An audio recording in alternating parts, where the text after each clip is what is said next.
성경에 보면 우리 삶의 현장에서 일어나는 모든 일들과 연관이 되고 관련이 되어서 나오는 것을 보게 됩니다. 그래서 아무리 구약 성경이 오래돼서 기록이 되었다 할지라도, 또 신약 성경도 마찬가지죠. 오래전에 기록된 하나님의 말씀이라 할지라도 성경의 모든 말씀은 현재 지금 우리 삶에 다 연결이 되어져 있고, 또 우리 삶 속에 그때나 지금이나 똑같이 적용할 수 있는 말씀이 된다라고 하는 것이에요. 시간이 흘러가도 그러하다라고 하는 것입니다. 왜 그렇습니까? 성경은 살아있고 생명력이 있고 활력이 있는 변함없는 하나님의 말씀이기 때문에 그러한 줄로 믿습니다. 그래서 과거에 구약의 사람들도 그 말씀을 따라서 삶 속에 연관해서 그 말씀을 순종하고 살았고, 신약의 성도들도 마찬가지고, 현재 지금 우리가 사는 이 삶의 현장에도 똑같이 이 말씀들이 적용이 되어지고 이 말씀들이 우리 삶 속에 역사하고 있다라고 하는 것이죠. 우리의 삶 속에 예를 들면 이런 거예요. 우리 하나님의 자녀들에게도 어려움이 있습니다. 위기가 있고 고난이 있습니다. 근데 그것을 내가 미리 예상을 했다면 뭐 예비도 할 수 있고 준비도 할 수 있겠지만, 전혀 예측하지 않았는데 그런 어려움과 그런 위기가 나에게 닥칠 수도 있다라는 거예요. 하나님 믿지 않는 사람에게만 있는 것이 아니고 하나님 믿고 하나님의 자녀가 되는 사람들에게도 동일하게 있다라고 하는 것이에요. 어떨 때는 정말 힘들 때가 있죠. 그러한 때가 있습니다. 인생의 어떤 흉년과 같은 것이 내 삶에 찾아온 것 같이 그렇게 느껴질 때도 있습니다. 그러나 아무리 힘들고 어렵고 정말 위기 같은 그런 상황이 우리 하나님의 자녀들 가운데 있다 할지라도 마침내 결국은 아름답게 하시는 하나님이신 줄로 믿으시기를 바랍니다. 아름답게 하시는 거예요. 우리를 정말 은혜롭게 하나님이 그렇게 해 주신다라고 하는 거죠. 그래서 하나님은 우리에게 수많은 말씀들을 통해서 어려움을 당하거나 위기를 당할 때, 맞이할 때 우리의 삶에 아름답게 이루어지는 그런 비밀들을 성경을 통해서 계속해서 말씀하시고 우리에게 가르쳐 주시고 계시다고 하는 거예요. 보통 교회를 다니면서 또 나름대로 신앙생활을 한다고 하는 그런 사람들 가운데 어려움이 오고 위기가 왔을 때 많은 반응들을 하지만 제가 볼 때 크게 두 가지로 반응을 하는 것 같아요. 첫 번째 반응은 뭐 교회 안 다니는 사람들이 아니고 교회를 다니면서 신앙생활을 하고 있다고 하는 사람들의 반응입니다. 어떤 것이 왔을 때? 자기가 생각지도 않았던 어려운 일이 닥쳤을 때, 또 위기가 왔을 때 어떻게 반응하느냐? 첫 번째, 하나님께 대하여 원망함으로 반응을 합니다. 어째서 나에게 이러한 일이 닥치는지 모르겠다. 하나님이 나를 사랑하신다면서, 하나님은 지금도 살아계시다면서 어떻게 이렇게 힘들고 어려운 이런 위기 같은 인생의 삶을 나에게 주실까? 하나님이 계시다면 정말 이렇게 할 수 있을까? 라고 생각하면서 신앙의 회의를 느끼면서, 이거 열심히 교회를 다녀봐야 소용없는 거 아니야? 하나님이 계시다고 하면 어떻게 이런 일이 나에게 일어날 수 있어? 라고 하면서 마음속에 원망이 일어나고 불평이 일어나면서 하나님께 대해서뿐 아니라 주변에 있는 사람들에 대해서까지도 원망하고 불평하는 그런 반응을 보인다라고 하는 거예요. 그러면 여러분 들으면서 그럴 거예요.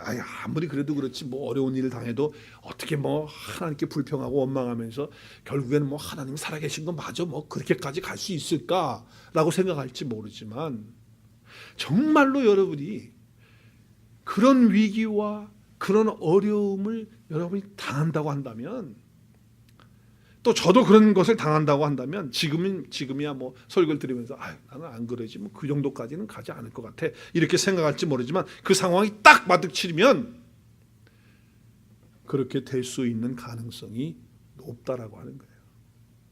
그 속에서 정말 원망하지 않고 불평하지 않고 하나님이 정말 살아계신 건 맞아? 하나님이 나 사랑하신다면서 정말 사랑하는 건 맞아? 이렇게 질문을 던지지 않을 사람이 누가 있겠냐고. 그래서 그렇게 반응을 한다라고 하는 거예요. 또 한 가지 반응은 그러한 위기 속에서, 그런 어려움 속에서 분명히 하나님의 섭리가 있고 하나님의 뜻이 있을 거야. 하나님이 이 일을 통해서 뭐 기대하시는 것이 있겠지. 힘들고 어렵지만 분명히 이것을 통해서 하나님이 하시고자 하는 일이 있을 거야 라고 생각하면서 힘들고 어렵지만 그것을 받아들이면서 하나님 앞에 무릎을 꿇고 기도하는 그런 반응을 보이는 사람들이 있다. 그래서 크게 저는 두 가지로 그렇게 생각을 해봤어요. 그래서 이 모든 것이 하나님으로부터 왔다면 정말 원인은 잘 모르겠지만 이게 왜 이렇게 주어졌는지 그것은 잘 내가 이해하지 못하고 다 헤아릴 수 없지만 그렇지만 분명히 이 어려움과 이 위기를 하나님이 허락하실 때는 하나님의 섭리가 있고 뜻이 있고 나를 향해서 기대하는 바가 있을 것이다 라고 이렇게 믿고 반응하는 사람이 있다는 거예요. 한쪽 반응은 뭐예요? 하나님 원망하고 환경 불평하고 그리고 사람들까지 원망하는 그런 거예요. 또 한쪽의 반응은 뭐라고요? 이 가운데서도 하나님이 섭리하시고 뜻하시고 계획하시는 것이 있겠지라고 이렇게 반응을 할 수 있다는 거예요. 근데 재밌는 것은요, 이 두 가지가 다 어려움을 당할 때 상황을 놓고 가만히 보면 하나님하고 마귀하고 어떤 게임을 하는 것 같은 느낌을 받아요. 그래서 여러분, 어려움과 위기는 누가 주는 거예요? 한번 여러분 스스로 답을 해보세요. 어려움과 위기는 누가 줘요? 하나님이 주십니까? 마귀가 줍니까? 잘 생각하셔야 돼. 답을 잘 하셔야 돼. 마음속으로 답을 해보시라고. 나에게 주어지는 어려움, 나에게 주어지는 어떤 이런 정말 큰 어려움, 위기, 이런 상황이 왔을 때 하나님이 주시는 거냐, 마귀가 주는 거냐. 알아본 결과를 제가 말씀드릴게요. 알아본 결과 하나님도 주시고 마귀도 주더라. 그걸 좀 더 구체적으로 설명을 해서 다시 말하면 하나님은 그 어려움과 그런 위기를 허락해 주시는 분이시고 마귀는 그 어려움과 그 위기를 이용해서 우리를 넘어뜨리고 쓰러뜨리려고 한다라고 하는 거예요. 그래서 여러분, 마귀의 목적하고 하나님의 목적이 다른 거예요. 하나님이 우리에게 어려움을 주시고 시련을 허락하시고 또 그렇게 하시는 거는, 그렇게 허락해 주시는 건 왜 그래요? 그것을 통해서 하나님의 역사를 보여주시기 때문에 그렇다는 거예요. 근데 마귀는 어떻습니까? 하나님과의 관계를 다 끊어버리고 이웃에 있는 관계를 다 끊어버리고 그래서 뭘 어떻게 불평하고 원망하는 겁니까? 옆에 가장 있는 남편부터 시작해가지고 어떻게 원망해요? 남편을. 내가 저 인간을 안 만났었더라면 내 인생이 이렇게는 안 됐을 텐데. 그 남편을 이렇게 원망하는 거예요. 또 남편은 뭐라고 그래요? 내가 그때 미스김을 택했어야 되는데 그래서 그 미스김을 생각하는 거예요. 그러면서 지금 있는 옆에 있는 와이프를 불평하고 원망하고 그렇게 되는 거예요. 그래서 상처가 많으면 많을수록 원망이 점점 더 많아지고 더 커지는 거예요. 심각한 경우는요, 자기가 낳은 자식에 대해서 그렇게 말하는 사람도 있어요. 참 나는 어떻게 그렇게 말할 수 있는지 모르겠어요. 그래서 자기 자녀에 대해서 이렇게 말하는 거야. 네가 태어날 때부터 우리 이렇게 됐다고. 그러면 그 이야기를 듣는 자녀가 얼마나 큰 상처를 받겠어요. 근데 그렇게 말하는 부모도 있더라니까. 그래서 마귀는요, 사람들과의 관계를 다 엉망진창으로 만들어 놓고 하나님과 우리의 관계를 끊어버리기 위해서 그 어려움과 시련이 왔을 때, 그 위험이, 그 위기의 상황이 왔을 때 그거를 이용해 먹는다는 것을 우리는 아는 거예요. 팍팍 긁어가지고 상처가 말이죠, 막 올라오게 하고 터지게 하고 그렇게 해가지고서 제대로 막 이렇게 하되면요, 마귀가, 우리가 넘어지는 그런 모습을 보면서 마귀가 뭐라고 얘기할 것 같아요? 저는 그렇게 생각하대요. 그래, 제대로 잘 되고 있구나. 내가 의도했던 대로 정말 잘 나가고 있구나. 너는 한 번도 나를 실망시킨 적이 없어. 그러면서 마귀가 막 웃을 거 아니에요. 좋아가지고. 야, 너는 어쩌면 내가 그렇게 기도한 대로 탁탁탁 알아서 해주냐. 너무 좋다. 마귀가 아마 그럴 거예요. 그러나 하나님께서 우리에게 어려움과 위기를 준다는 것은 한마디로 말하면 이런 거예요. 우리의 삶의 현장을 흔들어요. 때로는 건강도 흔들고 때로는 경제적으로도 흔들고 자녀를 흔들고, 이렇게 흔드는 게 다 나쁜 것만은 아니에요. 하나님이 왜 어려움과 위기를 허락하실까요? 왜 그러실까요? 그것을 흔들어 줌으로써 말미암아 하나님께서 우리에게 의도하시고자 하는 새로운 축복, 또 새로운 어떤 좋은 영적인 기회를 우리에게 주시기 위해서 그렇게 허락해 주신다라고 하는 거예요. 그러니까 우리의 삶 속에서 그런 어려움이 닥칠 때, 또 그런 위기가 우리 가운데 올 때, 그래, 이 가운데서도 하나님의 섭리가 있고 뜻이 있다라고 하는 그 믿음과 또 그 확신과 또 그 생각을 가지고 하나님 앞에 선포하면 하나님이 승리하시는 줄로 믿습니다. 그러면 하나님이 승리하시면 그 다음에 마귀는 어떻게 되는 거예요? 마귀는 완패하게 되는 것입니다. 할렐루야. 그러면 승리는 우리의 것이 되는 거예요. 우리의 것이 되는 거예요. 오늘 읽은 본문에 등장하는 다니엘과 이 세 친구가 예기치 않았던 어려움과 위기를 당합니다. 그 위기가 어디까지 간 줄 아세요? 다니엘과 그 세 친구의 생명의 위험까지 가게 됩니다.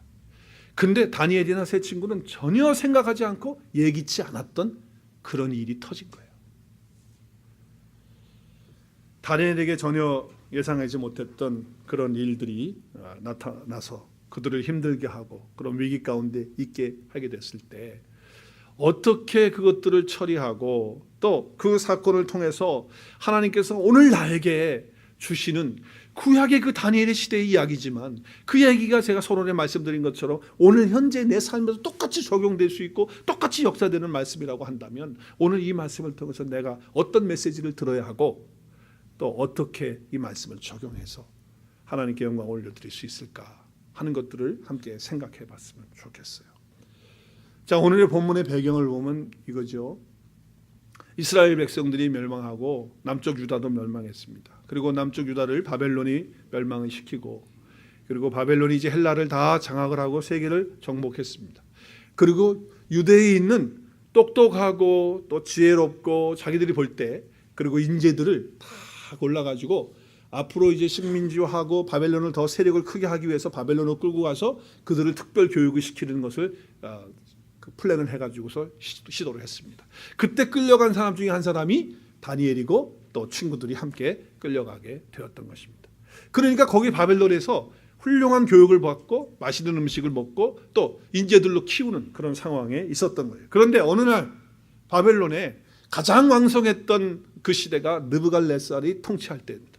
근데 그 느부갓네살이 2년 정도 통치할 때인데 꿈을 꿨는데 그 꿈의 내용을 전혀 모르는 거예요.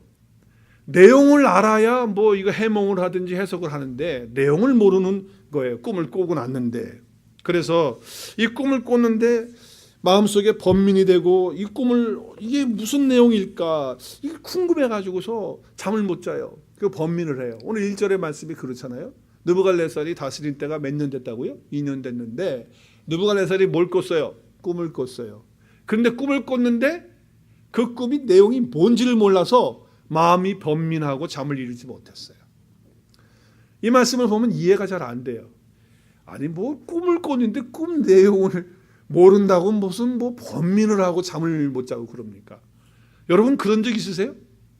꿈을 꿨는데 그 내용이 뭔지를 생각이 안 나.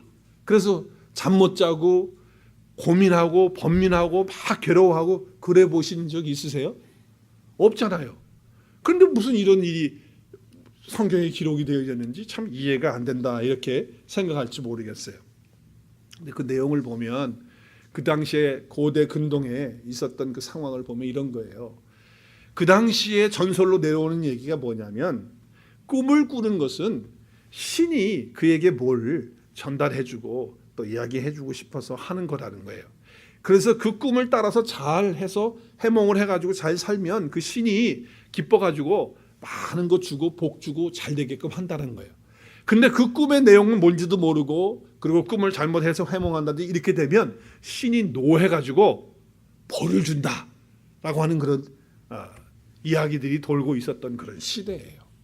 그러니까 느부갓네살 왕이 지금 자기가 왕이 돼가지고 통치하고 있는데 이 꿈을 꿨는데 꿈을 내용을 모르겠는 거예요. 근데 누군가가 조금만 힌트를 주면 그 꿈을 알 수 있을 것 같은데 긴가민가 막 이렇게 하는 거예요. 그런데 만약에 내가 이 내용을 모르면 신이 화가 나가지고 자기한테 벌을 주고 이 나라의 통치를 못하게끔 하면 어떻게 될까 하는 그런 두려움 때문에 마음에 번민하고 잠을 못 자게 되는 그런 상황이 된 거예요.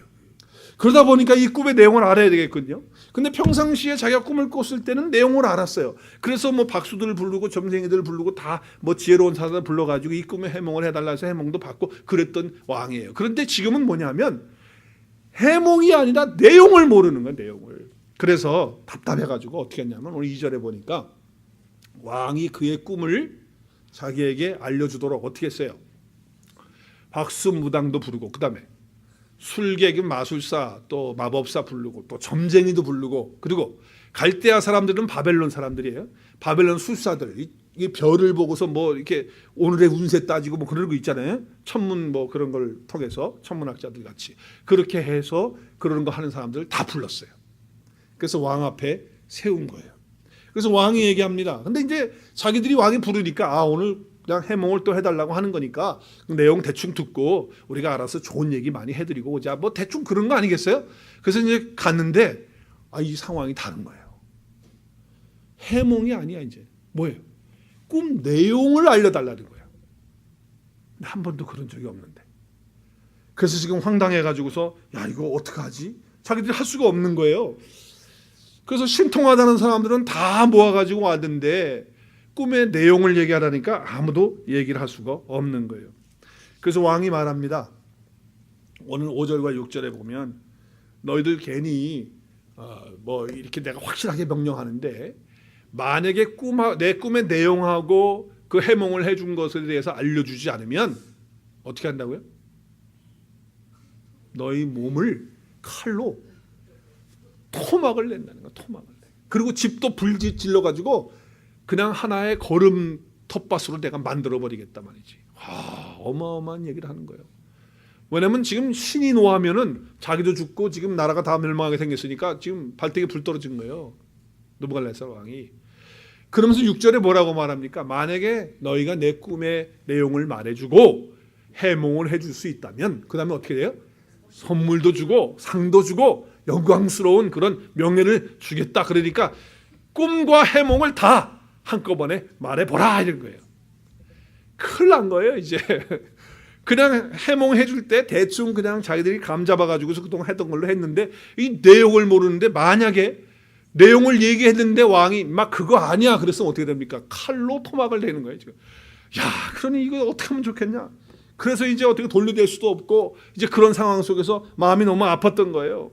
그래서 어떻게 합니까? 오늘 8절과 9절에 보니까 뭐라고 얘기합니까?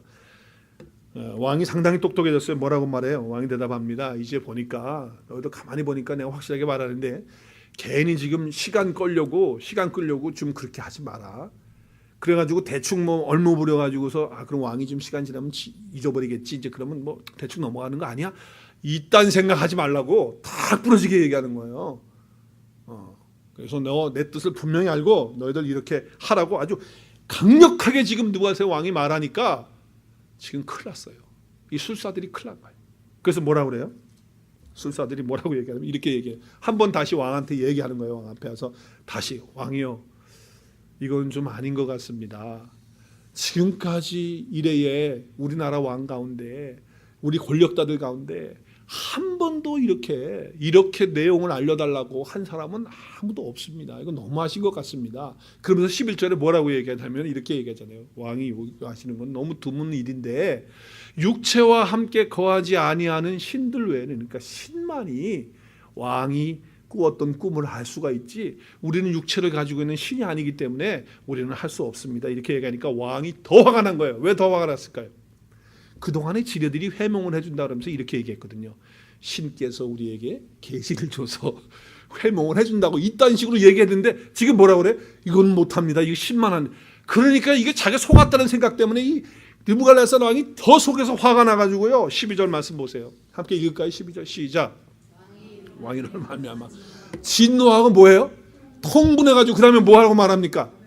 바벨론의 모든 지혜자들을 다 죽이라고 명한 거예요. 다 죽이라고. 여기 지혜자들은 누굽니까? 지금 아까 나왔던 다 왕 앞에 불림받았던 사람들이에요. 그 사람들 다 죽이겠다는 거예요. 그런데 여러분 이 모든 지혜자들 속에 누가 또 들어있을까요? 다니엘과 그의 세 친구들이 이 지혜자들 속에 있었던 거예요. 그러니까 지금 다니엘하고 새 친구들은 느닷없이 예측도 못했던 일이 갑자기 자기의 위기로 다가온 거예요. 생명의 위기에 이제 죽임을 당해야 되는 그런 상황이 된 거예요. 자, 이런 상황이 돼가지고 있으니까 그 지금 뭡니까? 시위 군의 대장 아리오기가 이제 그 왕이 그렇게 말하니까 명령을 받아가지고 어떻게 했어요? 나가서 그 모든 지혜자들을 죽이기 위해서 사람들 데리고 나가다가 누구를 만납니까? 다니엘을 만나요. 다니엘도 지혜자들 속에 하나예요. 그럼 어떻게 해야 돼요? 너 잘 만났다. 지금 왕이 다 죽이라는데 너 첫 번째다. 감옥에 가둬놓든지 아니면은 그 자리에서 죽이든지 명령이니까 그렇게 해야 되는데 지금 그렇게 하지 않아요.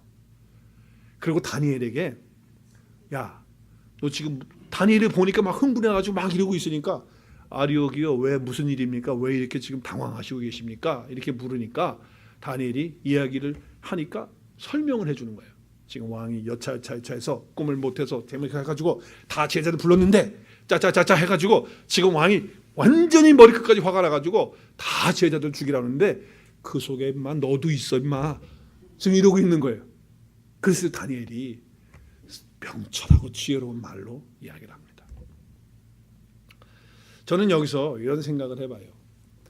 왜 아리오기가 왕의 명령은 지금 죽이라고 했는데 다니엘을 만났으면 너 좀 죽여야 돼 무릎 꿇어 그리고 그 자리에서 죽일 수도 있었는데 왜 이게 죽이지 않았을까? 또 왜 감옥에 넣지 않았을까? 자, 그리고 아까 뭐라고 그랬어요? 아까 8절에 보면 왕이 뭐라고 얘기했어요? 내가 확실히 알았다. 이거 분명하게 내용을 얘기해줘야 된다. 너희들 그냥 대신 이렇게 시간 끌고 이렇게 하면서 흘러가는 처럼 넘어가려고 그러지 말라고 분명히 얘기했어요. 그렇죠? 그래서 시간을 주겠다고 해서 안 주겠다 그랬어요. 시간 안 주겠다 그랬어요. 지금 당장 하지 않으면 다 죽여버리겠다고 이렇게 얘기했어요. 그런데 16절 오늘 읽었잖아요. 우리가 16절에 다니엘이 지금 아리오기의 이야기를 듣고 왕한테 가요. 가서 얘기해요. 뭐라고 얘기하죠?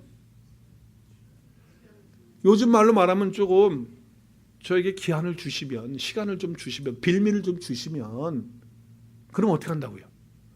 내가 왕에게 그 꿈을 해명해주고 그 내용도 알려주겠다고 이렇게 이야기를 해요. 근데 왕이 뭐라고 그랬어요? 그 전에는 내가 시간을 안 주겠다고 했단 말이에요. 그런데 여기 와서 다니엘에게 뭐라고 그래요? 시간을 주겠다고 이렇게 이야기를 하는 거예요. 그래서 허락을 해줘요. 여러분 이 말씀 속에서 왜 그랬다고 생각해요?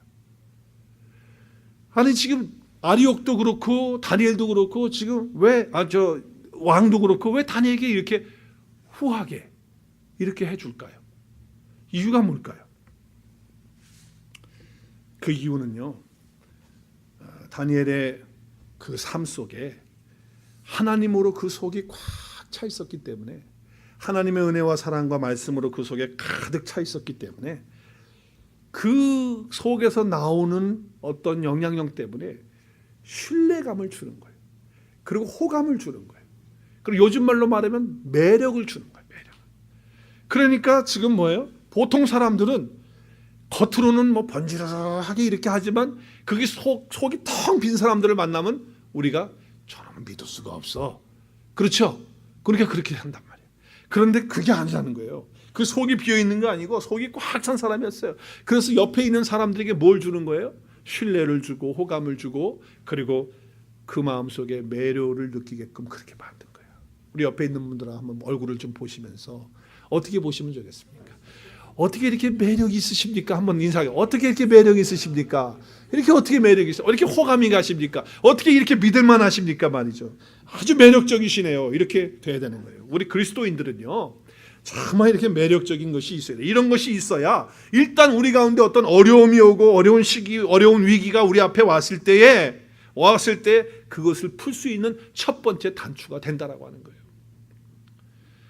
우리의 삶 속에 꽉 차야 돼요. 뭘로? 하나님의 말씀으로, 은혜로, 하나님으로 우리 심령이 꽉 차 있어야지. 우리 속에 텅 비어 있으면요 사람이 믿을 수가 없는 거예요. 그러면 다니엘이 뭐라고 얘기하면 아마 아리옥이 이게 어디서 있단 소리를 하고 있어? 그냥 그 자서 칼로 쳐 죽였을 거예요. 그렇죠? 왕한테 가서 빌미를 달라고 시간을 달라고 내가 분명히 얘기해서 시간 안 준다고 물러가! 이렇게 했을 거예요. 그런데 다니엘 속에 하나님으로 충만한 것이 있었기 때문에 그 위기와 그 어려움 속에서 승리할 수 있는 그런 첫 번째 단추를 열 수가 있었다고 하는 거예요. 자, 그 다음에 저는 여기서 그 아레오게한테도 그런 것도 그렇지만 다니엘이 그 왕에게 나가는 것을 볼 때 정말 대단하다고 생각합니다. 왜냐하면 분명히 다 들었을 거예요. 안 된다고, 지금 이런 상황 속에서 이렇게 될 수가 없다고 분명히 얘기했을 텐데 다니엘은 담대하게 왕한테 가서 시간을 달라고, 그러면 내가 이 모든 것들을 내용을 알려주시고 해몽해 주겠다고 이렇게 얘기합니다. 근데 저는 이 말씀을 묵상하면서 생각해 봤어요. 하나님이 다니엘에게 다니엘아 걱정하지 마라, 다 내가 내용 알려주고 할 테니까 너 가서 왕 앞에서 말해, 이랬다고 한다면 나도 가서 할 수 있을 것 같아. 담대하게 하나님이 얘기하고 탁 했으니까, 그러니까 믿음으로 탁 가서 할 수 있는데, 지금 앞뒤 구절 전체를 다 보면요 하나님은 전혀 나타나지 않아요. 말씀도 안 해요. 근데 다니엘은 담대하게 아리옥에게 얘기도 하고, 그리고 그 느부갈네살 왕 앞에 가서 시간을 주면 내가 그 꿈을 내용을 알려드리고 해몽까지 해드리겠다고 이렇게 이야기하는 거예요. 저는 여기서 이런 단어를 쓰고 싶어요. 믿음의 배짱. 믿음의 배짱. 한번 따라하겠습니다. 믿음의 배짱을 갖자. 정말 대단한 것 같아요. 다니엘이 왜 이렇게 할 수 있었을까요? 하나님이 직접 말씀을 자기에게 준 것도 아니고 어떤 약속을 준 것도 아니고 확신을 준 것도 아닌데 다니엘이 어떻게 이렇게 담대하게 왕한테 가서 이렇게 말할 수 있었을까요? 그런 배짱이 어디서 나왔어요? 믿음에서 나왔죠? 어떤 믿음에서 나온 거예요? 어떤 믿음? 하나님께서 나를 바벨론으로 이렇게 인도해 주셨고, 이곳에서 나를 이렇게 성장시켜 주셨고, 또 이렇게 배우게 하셨고, 이곳에 있게 하셨다면 반드시 이런 상황 속에서 나의 생명을 칼로 쳐서 죽이는 이러한 일은 하나님이 없도록 하실 것이다. 분명히 이 가운데서 하나님의 뜻이 있을 것이고 섭리가 있을 것이고 계획이 있을 것이라고 하는 하나님을 믿는 그 신뢰하는 그 믿음이 다니엘의 마음에 뭘 준 거예요? 배짱을 준 거예요. 저와 여러분이 그런 믿음의 배짱을 하나님을 신뢰함으로 가지실 수 있기를 주님의 이름으로 축원합니다. 그런 배짱 가져야 돼요. 담대하게. 어떤 약속 받은 거 아니에요. 하나님이 해주겠다는 그런 표시도 안 해준 거예요. 무슨 환상 본 것도 없어요. 아무것도 없어요. 하나님이 그렇게 하실 것이라고 하는 것. 그래서 분명히 우리 현실은 지금 어렵고 힘들지만 분명하게 말하는 건 뭡니까? 현실보다도 더 중요한 거는 나를 사랑하시고 나를 향한 그 계획을 가지고 계신 그 하나님의 마음과 그 하나님 자신이 그것보다도 더 큰 기대를 갖고 계시다고 하는 그런 확신이 내 마음속에 있을 때 그것이 믿음이라는 거예요. 그것이 바로 우리로 하여금 배짱 있게 만드는 그런 삶을 살 수 있도록 해주신다는 거예요. 여러분, 어려움이 와요. 정말 예기치 않은 위기 상황이 우리 가운데 올 수 있죠. 당연히 오죠. 왔을 때 다니엘처럼 나에게 지금 하나님이 어떤 말씀 주시지 않아도, 어떤 하나님이 이렇게 해주시겠다고 기도의 응답이 아직 없어도 다니엘처럼 믿음의 배짱을 가지고 담대하게 나가실 수 있는 저와 여러분 될 수 있기를 바랍니다. 그런 믿음의 담대한 걸 배짱을 가져야 된다는 거예요. 하나님을 그것이 바로 알아가는 거예요. 자녀 때문에 고민하지 않는 부모들이 어디 있어요? 다 자녀들 때문에 고민하고 어려워하는 사람들. 어떤 분들은 자녀가 방탕하고 막 말 안 듣고 막 그래가지고 나쁜 친구들 사귀고 해서 그 어머니가 속이 타가지고 말이죠. 하나님 앞에 기도하고 막 매달려서 눈물로 그렇게 기도하면서 했더니 하나님께서 역사하셔서 그 자녀를 바꾸시고 회복하시는 그런 축복을 누리면서 그 믿음의 어머니들이 하나님의 승리를 맛보는 거 아니겠어요? 남편이 그냥 맨날 술 먹고 들어오면서부터 집에 있는 걸 다 부시면서 들어오는 거예요. 막 부시면서. 그럴 때마다 아내는 어떡합니까? 저 남편, 내 남편 하나님 사랑해 주시고 하나님이 변화시켜 주시고 그렇게 해주실 줄로 믿습니다. 할렐루야, 아멘. 그런데 또 먹고 들어오면서 또 부실 때마다 아멘은 무슨 아멘, 노멘 막 이렇게. 그럼에도 불구하고 절망하지 않고 포기하지 않고 반드시 하나님이 내 남편을 저렇게 하는 가운데서도 하나님이 계획하시고 뜻하시는 일이 있을 거야. 이런 어려움 속에서도, 이런 아픔 속에서도 하나님이 행하시는 일이 있을 거야. 그러면서 끝까지 하나님 붙들고 하나님을 더 알아가고 하나님을 신뢰하고 믿음의 배짱으로 하나님 앞에 더 담대하게 나가는 그런 상황 속에서 하나님이 나를 좌절시키시는 분이 아니라 우리 남편을 새롭게 하고 남편을 변화시키시는, 그래서 정말 해피 파더스 되도록 하시는 그런 역사를 경험하는 거. 하나님을 끝까지 신뢰하는 거예요. 하나님을 신뢰하는 거예요. 그 말씀을 붙드는 거죠. 그래서 하나님을 알아갈 때 그런 역사가 이루어진다는 거예요. 자, 그러면 다니엘이 그렇게 믿음의 담대함과 그런 확신과 그런 배짱을 가질 수 있었던 비결이 뭘까? 한꺼번에 뭐 하루아침에 확 됐느냐? 아니에요.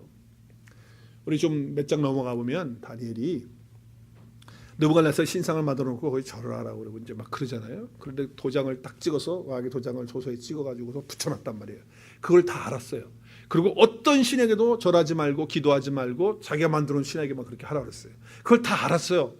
그럼에도 불구하고 다니엘은 어떻게 했다고요?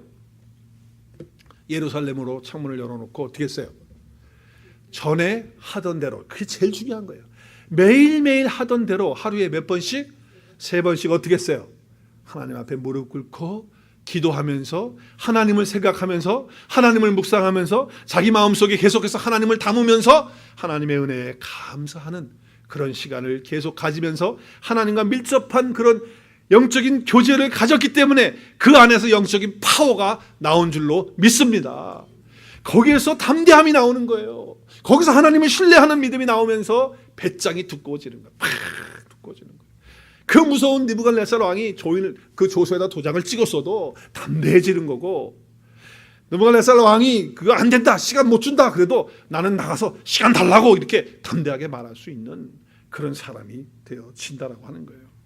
하나님께서 살아계시기 때문에 이 일을 절망적인 것으로 만들지 않을 것이라고 하는 그 확신, 하나님에 대한 그런 신뢰, 그것이 어디서부터 온다? 하나님과 나와의 깊은 영적 교제 속에서 이루어진다라고 하는 것이에요. 그래서 하나님과 나와의 그런 관계가 깊어지면 깊어질수록, 또 그런 상황 속에서 하나님을 더 신뢰하면 신뢰할수록, 하나님을 더 깊이 알아가면 알아갈수록 우리 속에 이런 믿음의 배짱은 더 커지고 두꺼워진다라고 하는 거예요.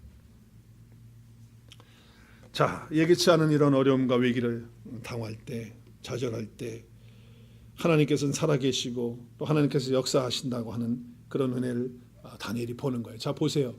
다니엘은요, 지금 왕한테 그렇게 얘기해놓고 집으로 갔어요. 근데 17절에 보니까 자기 친구 3명이 나오잖아요. 그 3명에게 가서 이 일을 다 말한 거예요. 그러니까 하나님이 자기에게 얘기해 준 건 아무것도 없어요. 지금까지도 없어요. 근데 이런 상황이다라고 하는 걸 알렸어요. 그리고 말아서 18절에 뭐라고 그래요? 그 친구들에게 이제 이 일을 위해서 함께 뭐 하자고요? 기도하자. 그러니까 지금 자기는 몰라요. 하나님이 어떻게 하실지도 모르고 아무것도 모르는 거예요. 그러나 분명한 것은 하나님이 이 상황 속에서 역사하실 것이고 하나님의 뜻이 이루어질 것이고 하나님의 섭리는 반드시 나타나게 될 것이다라고 하는 그 확신과 신뢰를 가졌다는 거예요. 그래서 지금 뭐예요? 왕한테 가서 담대하게 믿음의 배짱을 싹 선포하고 와서, 그리고 나서 친구들에게 기도의 부탁을 여차여차 하니까 우리 같이 기도하자고 이야기하고 있어요. 자, 이랬을 때 이렇게 기도하는 사람, 이렇게 하나님과 교제하는 이런 사람에게 어떤 역사를 이루실까요? 하나님 어떤 역사를 이루실까요? 우리 함께 읽을까요? 19절 시작. 이에 이 은밀한 것이, 자, 이 은밀한 것이 뭡니까? 느부갓네살 왕이 지금 꿈을 꿨는데 그 꿈의 내용을 모르는 것을 어떻게 하셨어요? 하나님께서 다니엘에게 어떻게 하셨어요? 다 보여주셨어요. 할렐루야. 그래서 다니엘이 어떻게 했다고요? 하늘에 계신 하나님을 어떻게 하셨어요? 찬송하리라. 할렐루야. 정말 여러분이 어려움을 당하는 상황, 정말 예기치 않았던 그런 위기의 상황이 왔을 때 그것을 찬송으로 바꿀 수 있는 은혜가 무엇이냐? 찬송으로 바꿀 수 있는, 찬송이라는 건 감사해요. 하나님께 감사하고 하나님을 생각하고 하나님께 영광 돌리는 그런 삶을 살기 위한 것이 있는데, 그렇게 위해서는 어떻게 해야 되느냐? 어떻게 해야 된다고요? 하나님을 신뢰하는 그 믿음으로 나가야 된다. 그리고 내가 하나님 앞에서 또 사람들 앞에서 내가 정말 매력적인 사람이 되고, 그러기 위해서는 정말 내 안에 하나님의 영으로 충만하고 하나님으로 꽉 차고 하나님의 말씀으로 채워서 충만해지는, 속이 텅텅 빈 사람이 아니라 하나님으로 꽉 차지는 저 여러분 될 수 있기를 바랍니다. 그 말씀으로 채워지는 그런 은혜가 있어서 사람들이 나를 볼 때 신뢰할 만하고, 야, 저 사람은 정말 믿을 만해. 저 사람에게는 뭔가 모르게 끌리는 게 있어. 호감이 가. 저 사람은 저렇게 매력적이지? 이렇게 돼야 된단 말이에요. 여러분의 삶이 정말 예기치 않은 그런 위기의 상황을 경험할 때마다 놀라운 하나님의 은혜와 축복으로 들어갈 것을 여러분 믿고 전적으로 하나님을 신뢰하는 그 믿음의 배짱을 선포하면서 하나님이 행하시는 그 놀라운 일들을 우리가 체험하고, 그리고 그 어려움과 그 위기를 찬송으로 바꾸는 저와 여러분의 삶이 되실 수 있기를 주님의 이름으로 축원합니다.